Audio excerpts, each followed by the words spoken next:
শীতকালের এই নানা রকম সবজির মধ্যে অন্যতম প্রিয় সবজি হলো ফুলকপি, তাই না? তোমাদেরও নিশ্চয়ই তাই। তো আজকে চলো সেই ফুলকপি দিয়েই একটা রেসিপি ট্রাই করি। তো তার জন্য প্রথমেই আমি একটা পেস্ট বানিয়ে নেবো। দুটো টমেটো, দুটো বড় সাইজের পেঁয়াজ, 10-12 কোয়া রসুন, দুটো কাশ্মীরি লঙ্কা এবং আদা দিয়ে একটা পেস্ট বানিয়ে নিয়েছি। তারপরে আগে থেকেই সিদ্ধ করা ডিম, আলু এগুলো আমি এক এক করে ভেজে নেবো এবং ফুলকপিও আমি আগে থেকে ভাপিয়ে নিয়েছিলাম, সেটাও আমি লাল লাল করে ভেজে তুলে নেব। এখানে আমার ফুলকপি ভাজা হয়ে গেছে। এরপরে কড়াইতে বেশ কিছুটা পরিমাণ তেল দিয়ে দেবো আর দিয়ে দেবো গোটা গরম মশলা। এবার সেই যে পেস্টটা বানিয়েছিলাম সেইটা তেলের মধ্যে দিয়ে দিলাম।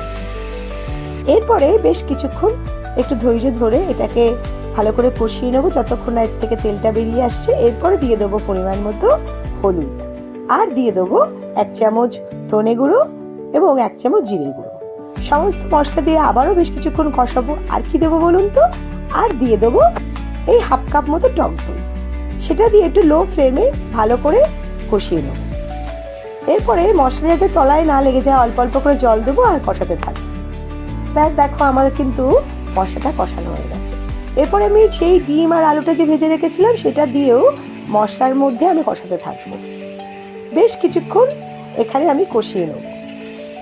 এটা যখন একটু কষানো হয়ে যাবে তখন এটার মধ্যে দিয়ে দেবো সেই আগে থেকে আমি ভেজে রেখেছিলাম ফুলকপিগুলো, সেটা দিয়ে দেবো। কি করব বলো তো? এরপরে ফুলকপি দিয়ে আরও বেশ কিছুক্ষণ আমি কষিয়ে নেব। দেখো মোটামুটি আমার কষানো হয়ে গেছে আর মশলা থেকে কিন্তু তেলটাও বেরিয়ে এসছে। এরপরে দিয়ে দেবো পরিমাণ মতো জল। যে যতটা ঝোল রাখতে চান সেই অনুযায়ী জল দেবেন, তবে এটা কিন্তু একটু মাখা মাখা হলে মন্দ হয় না, বেশ ভালোই লাগে। এরপরে আমি ওই 2-3 মিনিটের জন্য আমি ঢেকে রেখে দেবো যাতে আলুটা সিদ্ধ হয়ে যায়। মোটামুটি আমার আলুটা সিদ্ধ হয়ে গেছে আর ঝোলটাও অনেকটা ঘন হয়ে এসছে। এবার আমি আগে থেকে বেরেস্তা করে রেখেছিলাম সেটা ছড়িয়ে দেবো আর দিয়ে দেবো 1 চামচ ঘি।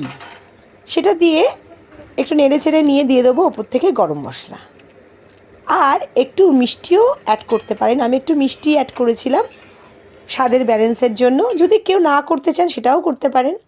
এটা কিন্তু গরম ভাতের সঙ্গে খুব ভালো লাগে, এছাড়া রুটি লুচির সঙ্গেও কিন্তু দারুণ লাগে। সবাই একবার ট্রাই করবেন আর কেমন লাগলো অবশ্যই বলবেন। আশা করি ভালো লাগবে। ভালো লাগলে লাইক শেয়ার করবেন। নমস্কার।